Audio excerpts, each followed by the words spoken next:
Alors hier, j'ai pris le temps de vous dire ceci. Premièrement, vous devez savoir que le Saint-Esprit n'est pas une force, le Saint-Esprit n'est pas une puissance, le Saint-Esprit n'est pas un vent, le Saint-Esprit n'est pas une colombe. Le Saint-Esprit est Dieu. Le Saint-Esprit est identifié pour la première fois clairement dans Genèse 1, verset 2. La terre était informe et vide, il y avait des ténèbres sur la surface de l'abîme et l'Esprit de Dieu se mouvait au-dessus des eaux. L'Esprit de Dieu, c'est Ruach Elohim, n'est-ce pas? L'Esprit du Seigneur, Luc 4, verset 18, l'Esprit du Seigneur, c'est Ruach Adonai. Et l'Esprit Saint, c'est Ruach HaKodesh. L'Esprit de Dieu se mouvait au-dessus des eaux. Là, on parle de la personne du Saint-Esprit. Et pour aller un peu plus en profondeur, dans Genèse 1, verset 1, quand on dit au commencement, Dieu créa, Bereshit bara, Elohim het.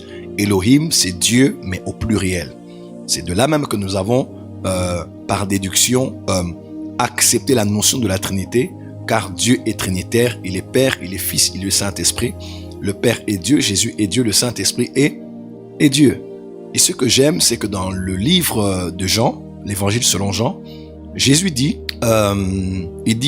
mais lorsque je m'en irai auprès du Père, je prierai afin qu'il vous envoie un autre consolateur. Alors, un autre consolateur, autre, c'est le mot allos, ok? Allos, et consolateur, c'est parakletos. Donc, c'est autre consolateur veut dire allos parakletos. Quelqu'un peut dire allos parakletos. Alors, autre, en grec, dans ce verset, c'est allos. Parce que dans d'autres versets, c'est un autre mot qui veut dire hétéros.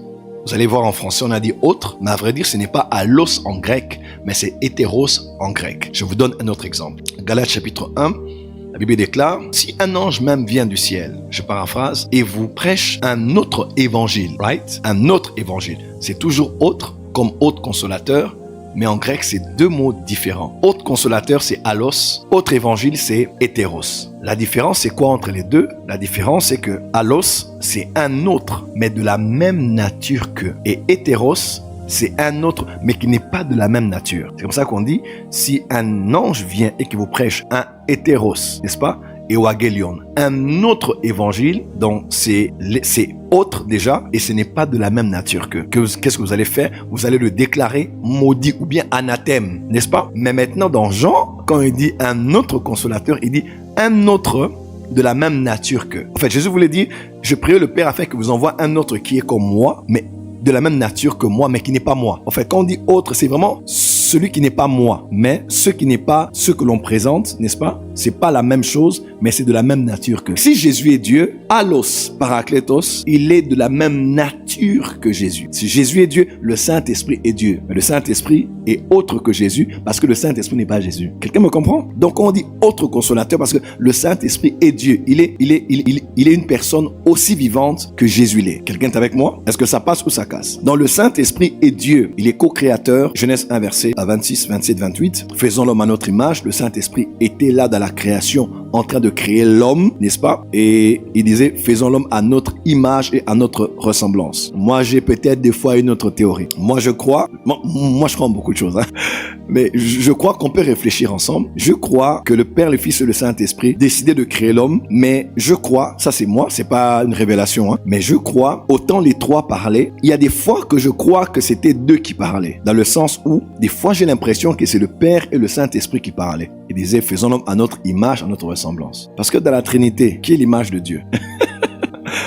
À notre image, à notre ressemblance. L'image de Dieu, c'est qui? Colossiens 1, il est l'image visible du Dieu invisible, l'empreinte de sa personne, le reflet de sa gloire. Là, on est dans Hébreux chapitre 1 aussi. Donc, moi, je crois, il a dit, bon, on va créer, oui, mais l'homme doit avoir l'image du Fils. L'homme doit avoir l'image du Fils de Dieu. C'est comme ça qu'Adam a été appelé Fils de Dieu. Là, c'est dans Luc chapitre 1. On dit Adam était Fils de Dieu. Il était à l'image de Jésus. Oh, comment? Bon, c'est une parenthèse que j'ouvre et je réfléchis juste à haute voix.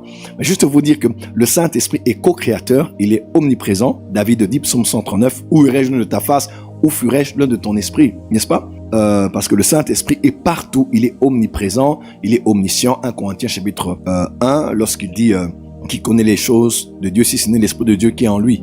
Donc, Dieu connaît tout, et si le Saint-Esprit connaît tout de Dieu, donc il connaît tout ce que Dieu connaît. Le Saint-Esprit est omniscient, il connaît tout. Et troisièmement, le Saint-Esprit est omnipotent. L'Esprit du Seigneur m'a créé, le Saint-Esprit est créateur, et le souffle du Tout-Puissant de El Shaddai m'anime. Le Saint-Esprit est Dieu, le Saint-Esprit est co-créateur, co-éternel, il est l'éternel, l'Esprit de l'éternel, n'est-ce pas? Ésaïe chapitre 11, verset 1, on parle de 1 et 2, on parle de l'Esprit de l'éternel. L'Esprit de Dieu est éternel. Il a l'éternité, l'omniscience, l'omnipotence, l'omniprésence, la divinité. Le Saint-Esprit est Dieu, n'est-ce pas? Donc, il n'est pas à confondre avec une puissance, une énergie. Le Saint-Esprit est Dieu. Et s'il est Dieu, quelqu'un me posera la question de savoir, mais prophète, est-ce qu'on peut adorer le Saint-Esprit? Si le Saint-Esprit est Dieu, il est digne d'adoration. Mais dans les prérogatives de la Trinité, je dis bien, dans les prérogatives de la Trinité, c'est Dieu qui est sur le trône et l'agneau qui sont adorés. Dans les prérogatives. Puis-je prier le Saint-Esprit? Bien sûr que oui. Puis-je prier Jésus? Bien sûr que oui. Puis-je prier le Père? Bien sûr que oui.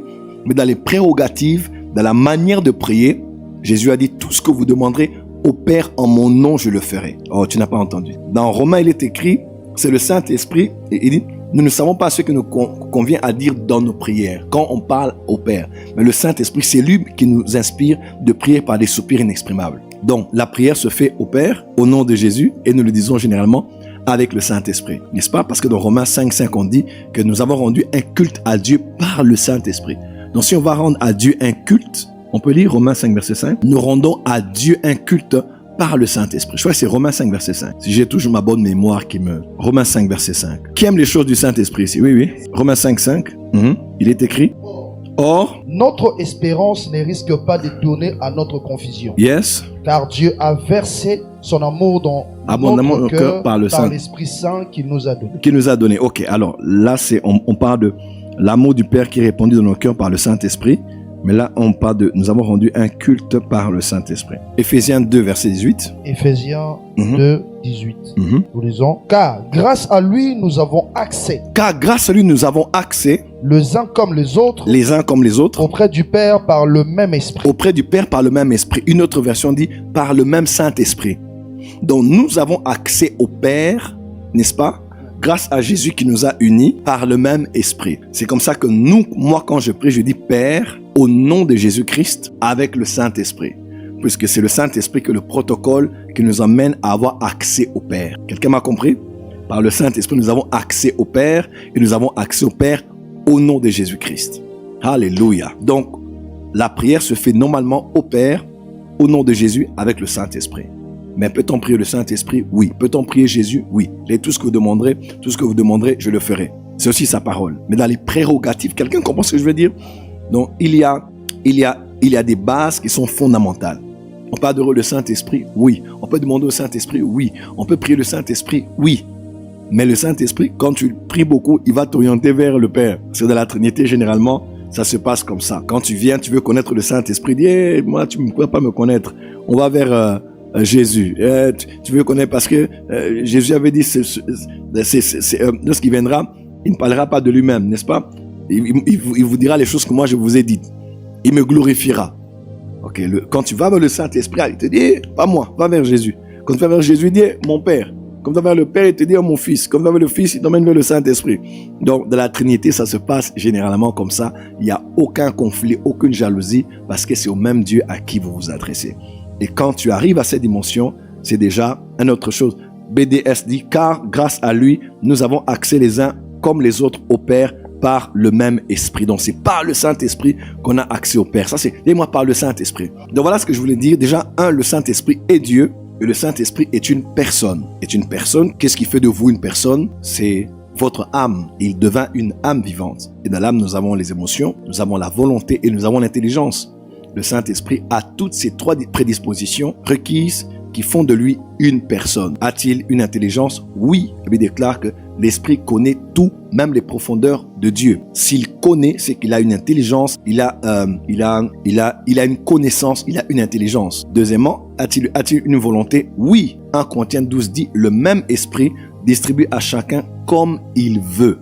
Donc quand il donne les dons spirituels, il distribue comme il veut, parce que le Saint-Esprit a aussi une volonté. Il peut dire, bon, je veux ceci, je ne veux pas cela. L'Esprit de Dieu nous empêcha d'aller évangéliser dans telle ville. Paul dit, on voulait aller, mais l'Esprit de Dieu nous avait empêchés, parce qu'il ne voulait pas. Le Saint-Esprit a une volonté, il y a des choses, il veut, il ne veut pas. Il te dira, je ne veux pas, il te dira aussi que je veux. Troisièmement, le Saint-Esprit a-t-il des émotions? Oui, n'attristez pas le Saint-Esprit. Parce que le Saint-Esprit, on ne peut pas attrister une puissance, on peut attrister une personne. Le Saint-Esprit, brièvement, il est Dieu. Il est une personne. Il a une intelligence, des émotions et une volonté. Il est Dieu, il est éternel, il est omniprésent, omnipotent, omniscient. Il est Dieu. Et lui, il est là dans ses prérogatives pour nous révéler Christ, n'est-ce pas? Et pour nous aider à avoir accès auprès du Père. Le Saint-Esprit est extraordinaire et c'est lui qui vit en nous aujourd'hui. Et je vous ai dit, pour avancer, en parlant de l'onction, je vous ai dit, il y a deux types d'onction.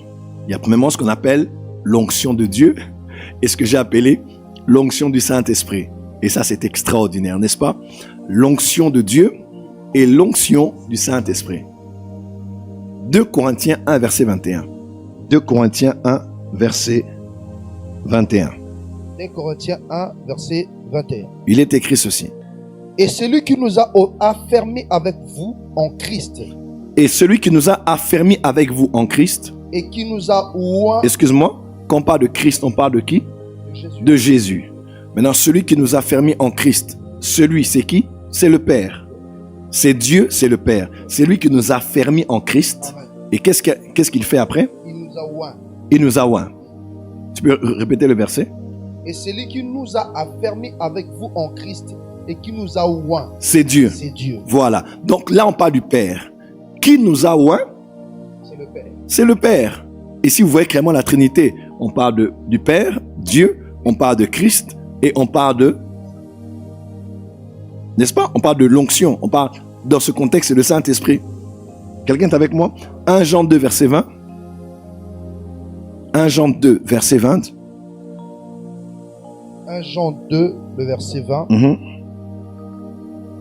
Pour vous, vous avez reçu l'onction de la part de celui qui est saint. Ah, pour vous, vous avez reçu l'onction de la part de celui qui est saint. Ici, on parle du Père. On parle de Dieu. Et on dit quoi? Et vous avez tous de la connaissance. Et vous avez tous de la connaissance. Dans le même chapitre, on parle de l'onction aussi. Nous avons lu cela hier. Même chapitre. Même chapitre 2. Verset